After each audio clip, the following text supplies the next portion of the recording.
Apa ibu tahu? Iya, bocah sepatu ketukar ribut, tupperware hilang ribut, ya seragam soal macam-macam. Kenapa? Karena merasa apa? Tapi kalau yang gratis mau rewel bisa nggak? Dibalikin bisa. Ibu rewel banget gratis dia gitu kan. Maka bukan rewel tanda kutip, kita peduli. Maka tadi pilihan ibu nanti menyekolahkan anak itu di sekolah yang bagaimana?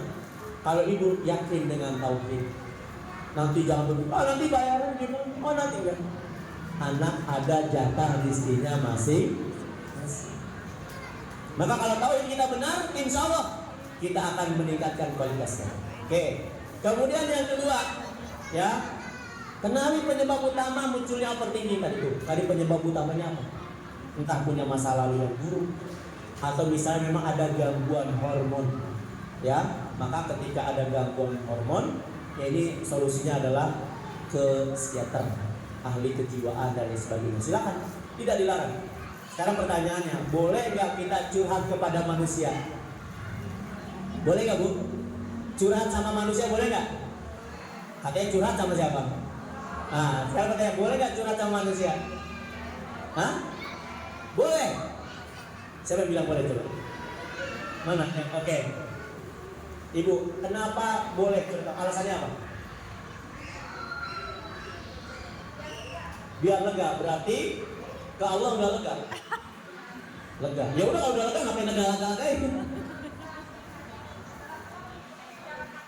Oke, sekarang Ibu Ketua, kenapa boleh curhat sama manusia? Sama jawabannya?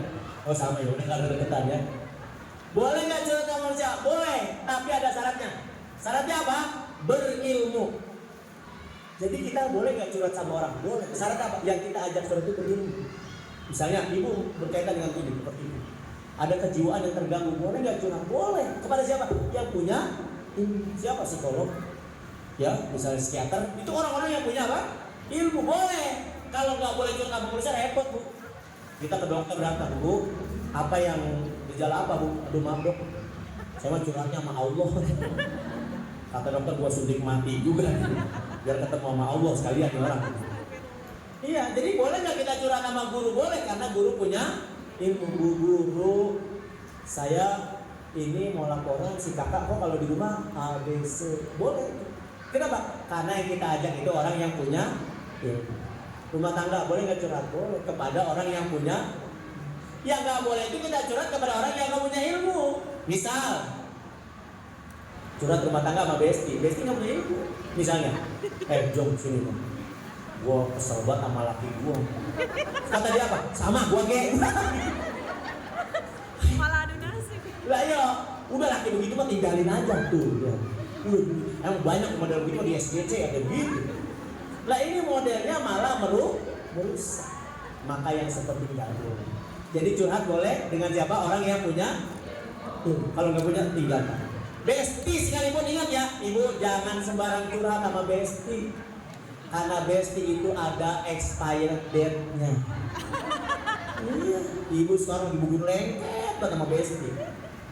Begitu ada masalah jeger bisa, rahasia Ibu sudah dipegang. Hati-hati ya. Jadi tidak boleh curhat sembarangan. Curhatlah dengan orang yang punya ilmu. Kalau enggak, jangan. Boleh, maka silakan penyebab. Nah, kemudian yang ketiga nih, bagaimana? Lifelong learning, pembelajar sepanjang hayat. Ingat Bu, hari ini kita jadi ibu harus punya ilmu. Jangan sampai kita jadi ibu gara-gara punya anak. Kita jadi istri gara-gara punya suami. Tapi ilmunya nggak boleh. Ya.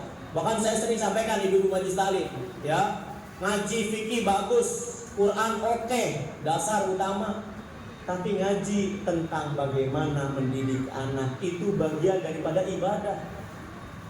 Ya, kata Umar bin Abdul Aziz apa? Man abadallah bi ghairi ilmin kana ma yufsidu aktsaru mimma yuslih. Orang yang beribadah tanpa dibekali dengan ilmu, maka rusaknya lebih banyak. Ingat kalimatnya? Ibadah tanpa dibekali dengan ilmu, rusaknya lebih. Ngurus anak ibadah bukan? Ibadah bukan? Berarti harus dengan apa? Ilmu. Kalau ibu tidak punya ilmu, maka rusaknya lebih. Ya, kan saya bilang tadi, anak-anak hari ini kerusakan. Ya, sedikit cerita tentang pengalaman di KPAD kemarin. Setiap ada masalah ABH namanya, anak berhadapan dengan hukum. Ya, dulu Bu, zaman bahula itu kalau kita mendengar kata begal atau begal, itu kan konotasinya apa? Orangnya tinggi gede, tatoan, gondrong gitu ya, serem lah. Begal tuh begitu. Hari ini begal itu siapa? Anak SMP, anak SD, bahkan ada anak SD yang ikut-ikutan tawuran dan sebagainya. Ini menunjukkan apa? Lihat, kerusakan mereka begitu kami selusuri, ternyata sumbernya pada orang pengawasan yang lemah, pendidikan yang rendah dan sebagainya, sehingga orang tuanya tidak mau belajar. Maka saya berharap, tadi kepala sekolah sudah menyampaikan, kegiatan ini sebagai apa? Tadi bentuk pertanggungjawaban ibu-ibu sebagai orang tua. Sesibuk apa kita sehingga tidak bisa meluangkan waktu dengan ilmu. Dan makanya saya bilang tadi, ibu ngaji bukan di sini doang. Ibu parenting itu bukan hanya di TKIT saja, bukan. Parenting itu di mana? Di rumah, di majelis-majelis taklim. Sampaikan materi tentang itu. Kenapa? Karena itu bagian daripada ibadah. Dan ibadah terpanjang, ingat. Parenting itu pahalanya mengalir. Beda dengan baca Quran. Kalau ibu baca Quran, begitu meninggal baca Qurannya lanjut atau berhenti? Ibu belajar sholat, begitu meninggal sholatnya lanjut atau berhenti? Tapi ibu mendidik anak, ngajarin ilmu kepada anak, ibu meninggal, pahalanya berhenti atau ngalir? Maka jadilah orang tua yang belajar sepanjang hayat. Ya, siap belajar sepanjang hayat? Tadi agar apa? Overthinking ibu akan terkikis. Minimal tadi tuh, kekhawatiran berlebihan, waktu yang terbuang tidak berkualitas dan sebagainya akan hilang. Dengan apa? Dengan belajar. Ibu hadir di majelis ilmu. Maka ketika kita hadir di majelis ilmu, insya Allah kita akan mendapatkan banyak kebaikan. Nah, kemudian yang keempat, pastikan kita berada di lingkungan yang sehat. Ibu yang rahmati Allah, lingkungan kita tuh ada dua. Ada yang lingkungan berwujud, ada yang tidak berwujud. Tangible, intangible.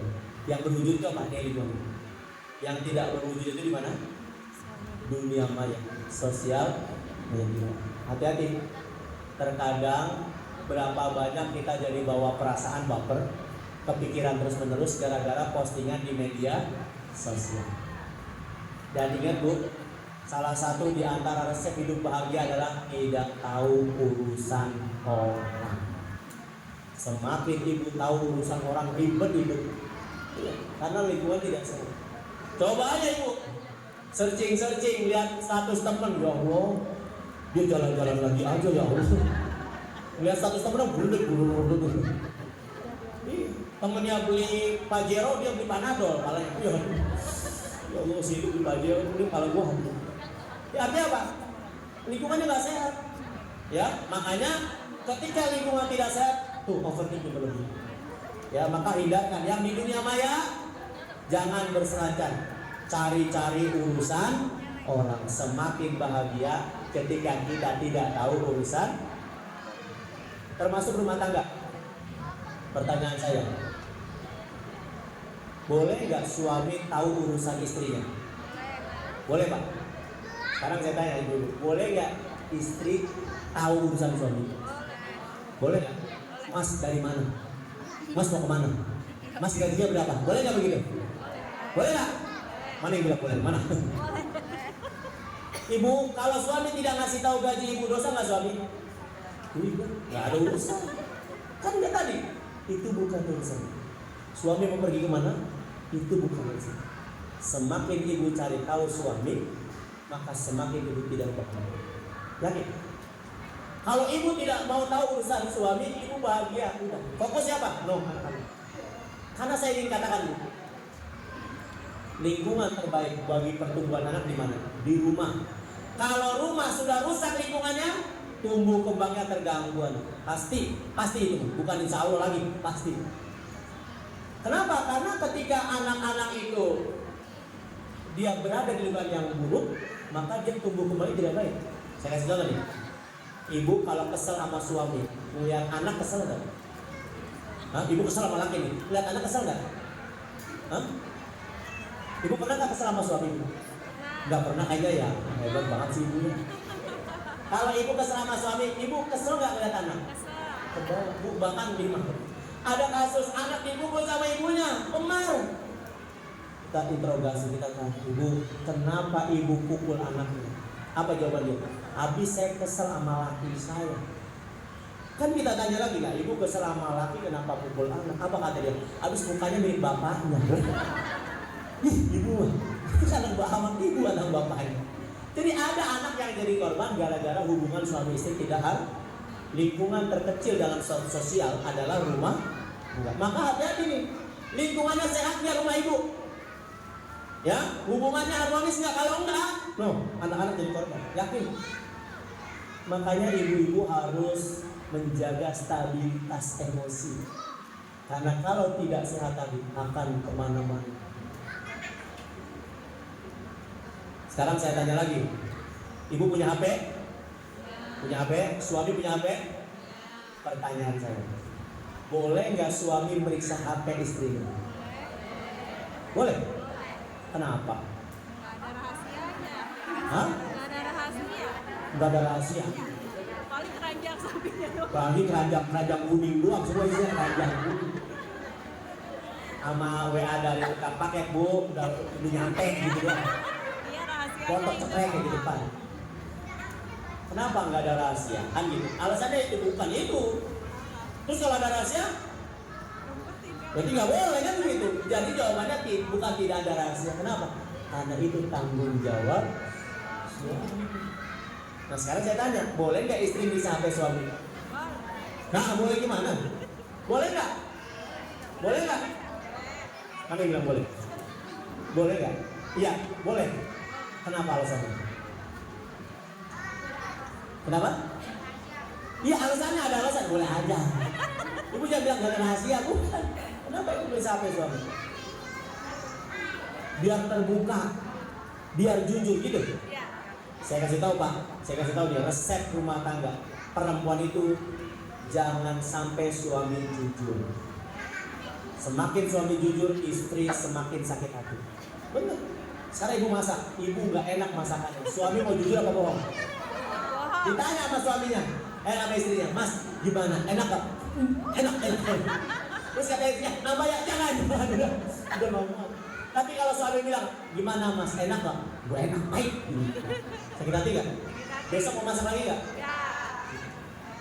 Makanya kalau istri nanya, udah bohongin aja, enak aja udah.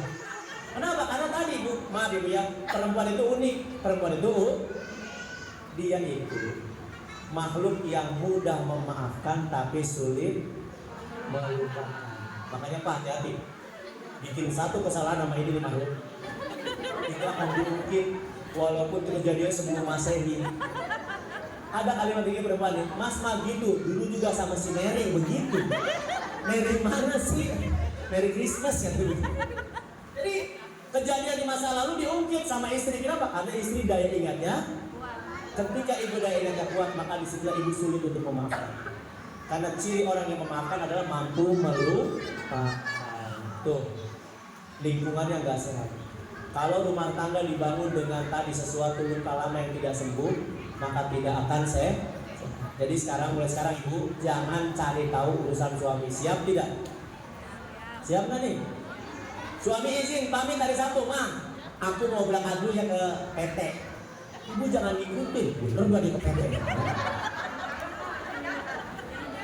Ya, sekarang gini Bu, kita akan buktikan. Misalnya ada istri yang percaya sama suaminya, Mah, aku mau ke PT dulu ya, lembur. Dia berangkat, istrinya percaya, oke Mas, hati-hati di jalan. Selesai, dia masak, dia main sama anaknya, suaminya pulang sore, padahal dia nggak ke PT, tapi mancing. Ibu sakit hati nggak? Sakit hati nggak? Ibu nggak tahu. Sakit hati nggak? Sekarang, contoh yang kedua, ibu curiga, gue curiga lagi. Gak mungkin dia lembur. Akhirnya ibu ikutin, terus ketemu lagi mancing. Ibu sakit hati nggak? Jadi mau ngambil yang mana? Yang pertama atau yang kedua? Udah, makanya gak usah diikutin. Kenapa? Karena kalau ibu tahu nggak ada manfaatnya. Apa ibu bilang? Tuh kan kata mama apa? Emang pilih perempuan tak kuat tuh gitu. Tapi yang jadi solusi nggak? Enggak. Sakit hati. Hilang? Tidak. Percaya? Tidak. Ibu nggak akan percaya lagi kalau suami ngomong mau. Bu aku lembut. Ingat dulu apa? Kamu mancing kan? Yang mana nggak usah bergerak Pak. Perempuan itu mudah memaafkan tapi sulit. Berarti apa kuncinya? Agar lingkungan ibu sehat, jangan cari tahu suami. Udah. Bukan udah peduli bukan. Bu suaminya kemana? Tahu bodo amat, bukan kalau begitu. Bu suaminya kemana? Bekerja. Di mana? Ada di perusahaan. Bagian apa? Yaitu bagian suami saya. Saya mah hanya melayani suami di rumah. Ibu gak perhatian banget. Saya sangat perhatian. Justru saya fokus bagaimana membahagiakan dia ketika dia pulang ke rumah. Ibu tahu gak dia kerja sama siapa? Ibu tahu sekretaris dia siapa? Waduh. Sampai ibu percaya atau tidak, ada seorang suami yang curhat ke saya gini, Abi, saya kan mau gathering di PT nih. Jadi sebelum gathering, itu istrinya nanya begini, ada karyawatinya, ditanya, misalnya namanya, Dewi. Itu si Dewi ikut nggak? Bayangkan suaminya mau gathering sama perusahaan, istrinya nanyanya apa? Si Dewi ikut nggak? Dia masih di situ kan? Dia bagian itu kan dulu kan? Padahal yang mau gathering siapa? Suami. Itu yang menyebabkan suami tidak nyaman. Maka sudah, Mas mau gathering ya berapa hari sayang? 3 hari. Oke, aku siapin bajunya ya. Jangan berapa hari, 3 hari. Lama amat. Ngapain aja di sono? Coba dia rundown acaranya. Coba panitianya. Coba foto-fotonya nanti setiap ini difoto ya. Jangan. Itu suami begitu foto perusahaan pojok ada begini. Pak foto enggak. Kasihan tuh suami. Jangan, udah biarin aja. Ibu tidak usah tahu urusan suami, lingkungannya akan sangat yakin. Kalau ibu nggak percaya sama suami, maka lingkungannya tidak sehat. Ya, berarti siapkan diri kita untuk mendukung suami dalam semua kesibukannya. Oke, next. Yang kelima, belum? Yang kelima.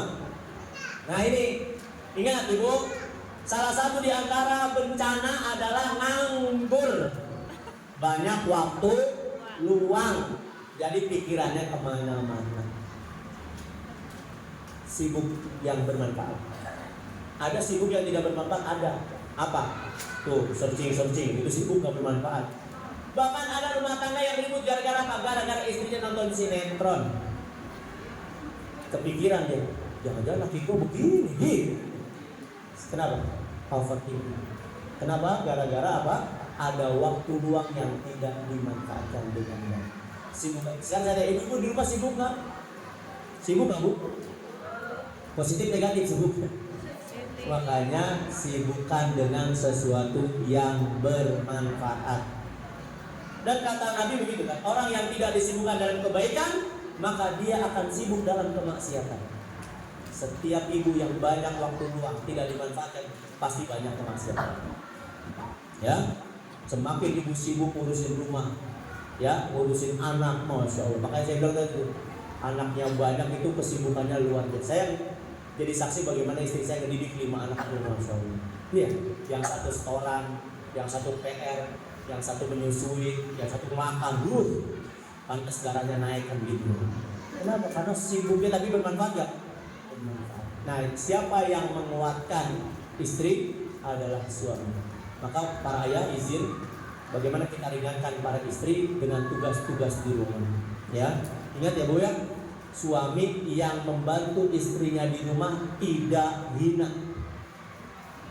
Karena di masyarakat masih ada begitu. Ada suami jemur baju di luar, itu dipoto sama temennya. Masukin jemur, suami takut istri. Ini salah. Suami yang nyuci baju berarti dia membantu istri. Suami yang jemur baju berarti dia meringankan beban istri. Suami yang nyuapin anak, dia suami yang meringankan beban istri. Sibuk bermanfaat. Karena tugas ibu kan bukan 1-2 bu ya di rumah. Selain kebersihan apalagi? Kebersihan apalagi bu? Tugas di rumah? Masak apalagi? Keamanan, ojek, antar jemput, bener gak? Masya Allah. tugas ibu banyak, mudah-mudahan sibuknya kita ini semakin mendekatkan diri kita kepada Allah Subhanahu wa Ta'ala. Jadi kembali lagi, inilah overthinking yang bisa kita atasi. Yang kuncinya di mana tadi? Yang nomor 1 tuh, perbaiki tauhid, kemudian kenali penyebab-penyebabnya, kemudian teruslah belajar, pastikan lingkungannya aman, dan lingkungan terkecil dalam sebuah strata sosial adalah di rumah. Dan yang kelima adalah bagaimana kita bisa menyibukkan diri terhadap sesuatu yang bermanfaat. Saya kira ini ya, nanti kita akan gali dengan diskusi dan tanya jawab. Barangkali nanti ada ibu-ibu yang memberikan pandangan lain atau ada pengalaman, berbagi pengalaman, supaya nanti kita bisa sharing bersama. Karena sesungguhnya pengalaman kita mendidik anak-anak adalah pengalaman yang sangat mengasihkan. Dan ini adalah jalan bagi kita menuju surganya Allah Subhanahu wa Ta'ala. Baik, ibu rahmati Allah, selanjutnya saya serahkan kepada moderator untuk sesi tanya jawab.